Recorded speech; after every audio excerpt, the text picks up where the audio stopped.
이제 그런저런 이유로 또 무인도를 뺏어서 일본으로 제시킨 거죠. 그래서 이제 그대로 협정이 굳어지게 되면 말썽이 없는데 그때부터 일본이 이제 엄청난 로비를 한 거죠. 이 독도를 일본이 가져가기 위해서 미국 측에 로비를 하는데 지금 내가 간단히 썼으니까 49년 11월 19일 날 미국의 일본 정부 고문 시볼트, 이 사람 누구냐면 미국 사람인데 미국 사람이 일본으로 보낸 고문관이에요. 이 사람이 이제 일본 정부의 로비를 받고 공국에다 건의를 해요. 그리고 적극적으로 아주 그냥 일본 편을 들어서 사력을 다해서 이제 로비를 하는데 그 독도에 대해서 이전에 일본이 소유했던 섬들의 처리에 대해서 리앙프루트암은 초안 제3항, 이건 강화조야, 일본 소속으로 넣을 것을 건의한다. 이 섬에 대한 일본의 주장은 오래되었고 타당한 것으로 보이며 이 섬을 한국 근해의 섬으로 간주하기는 어렵다. 그래서 이 이제 로비에 따라서 미국이 이른바 그 다음에 51년도에 나오는 샌프란시스코 강화조약, 그러니까 2차 세계대전 처리하기 위한 평화협정, 그 협정에 미국이 독도는 일본 땅으로 집어넣었어요. 이 사람 건의에 따라서. 그러니까 이제 우리는 몰라요. 샌프란시스코의 그 전후 처리의 조약에 한국은 초청받지 못했어요. 우리가 생각한 것 이상으로 조선의 위상은 이렇게 돼 있는 거죠. 우리가 위상이 높았으면 남북이 분단되기도 않았을 뿐만 아니라 이런 건 생기지 않는데 우리는 그냥 일본의 식민지에 마치 뭐 아프리카의 어떤 그런 정도의 인상밖에는 연합국에 가지고 있지 않은 거죠. 우리가 생각한 건 좀 기분 나쁘지만, 그러니까 이제 이 독도가 일본 땅으로 넘어가니까 누가 문제를 제기했느냐면 네덜란드, 영국, 오스트레일리아 이런 나라들이 이제 들고 일어난 거예요. 왜 독도가 일본 것이냐? 그래서 그 연합국 내부에서 논쟁이 붙어서, 그러니까 결과적으로 미국이 양보를 해서 독도에 대한 언급을 빼버린 거죠. 이러쿵저러쿵. 그게 이제 51년도에 그 샌프란시스코 강화조약이 체결되고 그 이듬해에 발효됐는데 뭐라고 했냐면 일본은 한국의 독립을 승인하고 제주도와 거문도와 울릉도를 포함하는 한국에 대한 모든 권리 또는 청구권을 포기한다. 그러니까 그동안에 일본이 45년 이전에 관할하고 있던 것들 가운데서 한반도, 제주도, 거문도, 울릉도는 한국에 준다. 규정이 된 거죠. 독도 이 얘기 없어요. 이걸 놓고 일본은 샌프란시스코의 그 48개국의 협정문 속에 독도는 한국에 반환하는 얘기가 없다. 그것은 일본 땅이라는 것을 의미한다. 논리적으로 그렇게 되는 거죠. 근데 이제 우리나라 이쪽은 이제 그게 미국이 MMO에서 언급하지 않는 것이다. 거기에 언급하지 않았다고 해서 반드시 일본 땅이라고 할 수가 없다. 논리적으로 보게 되면 일본 사람 주장이 일단 더 설득력이 있을 수 있는 거죠. 현실적으로는 그때 이제 그 52년도에 발효되는데 발효되기 2달 전에 52년 1월 18일 날 대한민국 인접해양의 주권에 대한 대통령 선언, 일종의 우리 학교 다닐 때 평화선 얘기 들어봤죠? 평화선 선언을 이렇게 해요. 이제 그걸 알고, 그러니까 4월 달에 발효되게 되면 일본이 와서 점령해버리면 어떻게 될지 모르죠. 그때까지는 일본이 점령할 수가 없어요. 그냥 미군이 폭격하고 있고 연합국 메가도 사령부가 잘 그 부분에 대해서 이제 옥신각신하기 때문에, 그러니까 46년 규정도 있고 52년 규정도 있는데 일단 발효되기 이전까지는 46년 그 연합국 사령관의 선언이 유효한 거죠. 그때 이제 평화선을 선언하고 군대를 해양 경찰을 보내버린 거예요. 우리가 점령을 해버린 거지. 그게 지금까지 이어지고 있어요. 독도에 대해서. 그러니까 이제 일본 쪽에서도 할 얘기가 있고, 우리는 한 발 늦은, 예를 들면 근대적 세계로 전환되는 과정 속에서 제때 시간을 놓친 것 때문에 일본의 식민지가 됐고, 이런 부분도 어떤 면에서는 이제 그 말썽을 자초한 측면이 있는 거죠. 그러니까 꼭 뭐 누가 잘했다 잘못했다는 얘기보다도 국제법적으로는 아무리 이거 내 거라고 심증을 가지고 있다고 하더라도 먼저 깃발을 꽂는 사람이 최고인 거죠. 선언하면.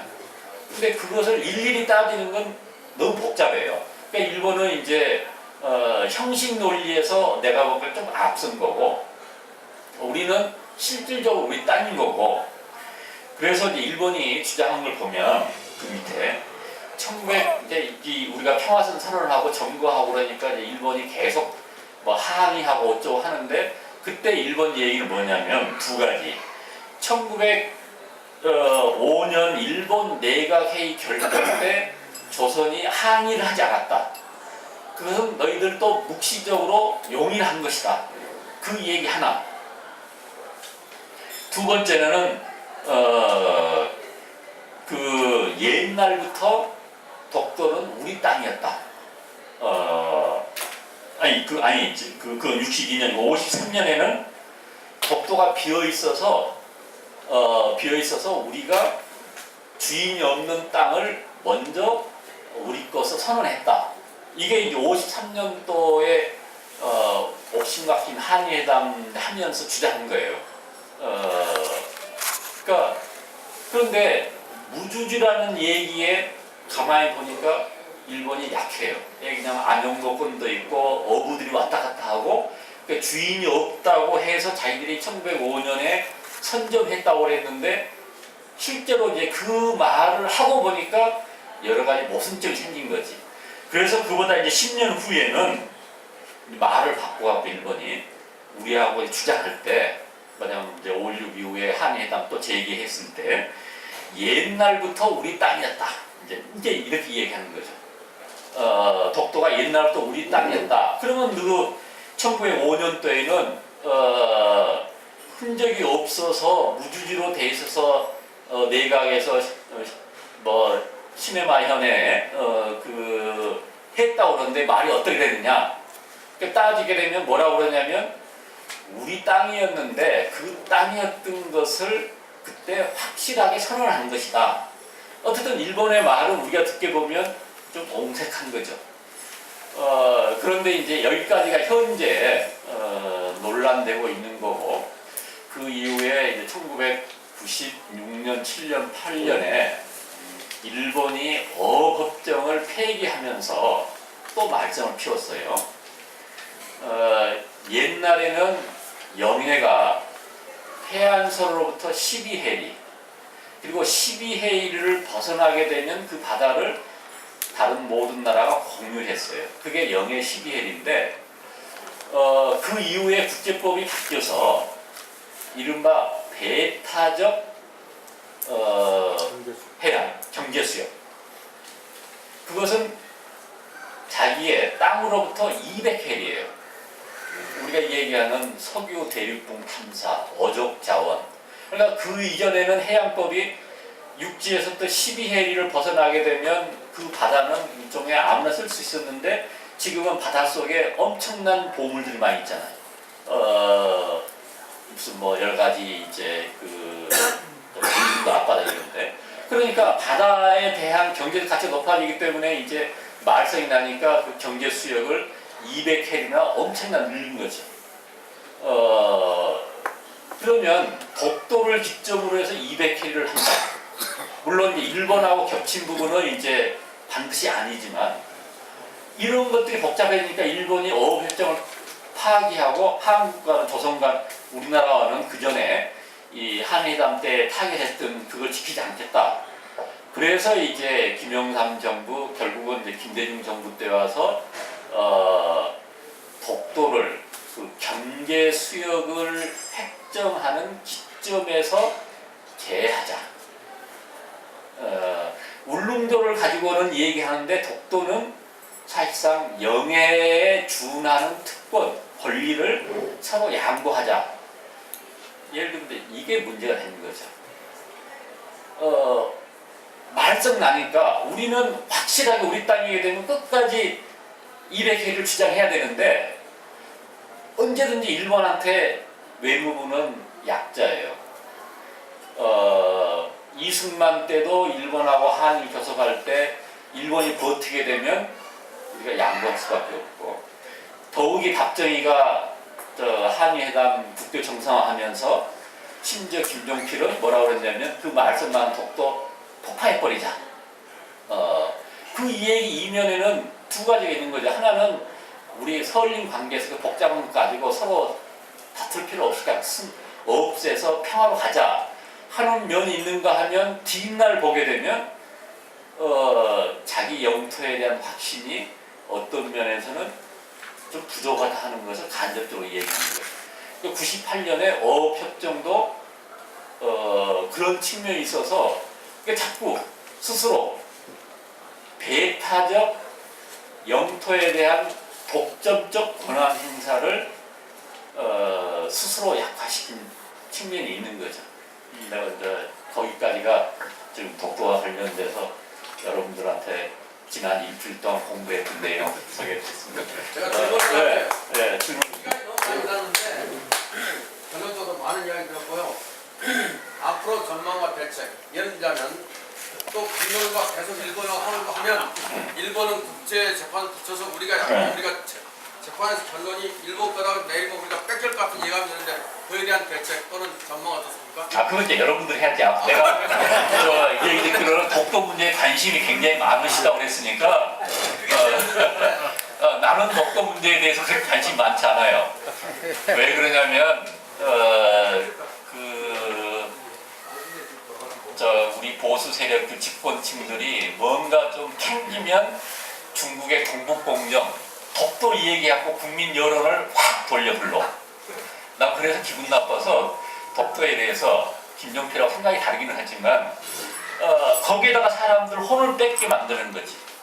국내적으로는 또 어떤 면에서는 그런데 우리 남웅석 씨가 물었던 그것은 내가 이따가 끝나고 물어볼 테니까 난 답을 좀 주세요. 예. 수고하셨습니다. 고맙습니다. 이게 현금 같으면 내가 돌려주려고 그랬는데 지난번 보니까 현금이 아니더라고. 네, 고맙습니다.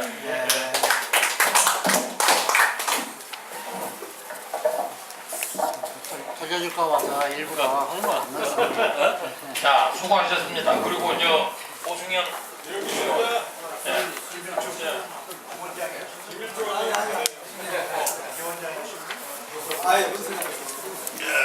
갑자기 일주일 만에 이렇게 연구를 많이 했어?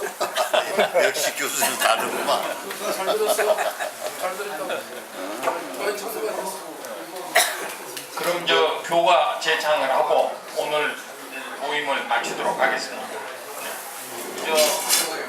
일어섭시다.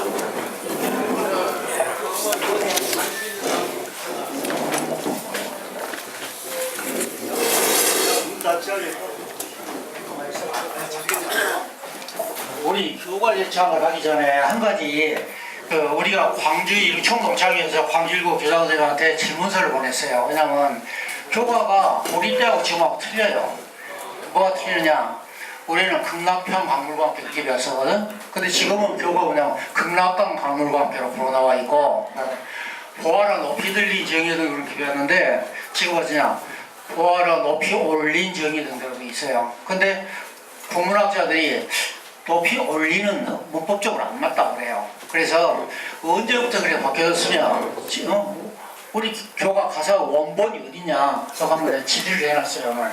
네, 그러죠. 알고 우리 교과를 봅시다. 극락경이 없으려고 극락경이 없으려고 극락경이 다 집들어서 그렇지.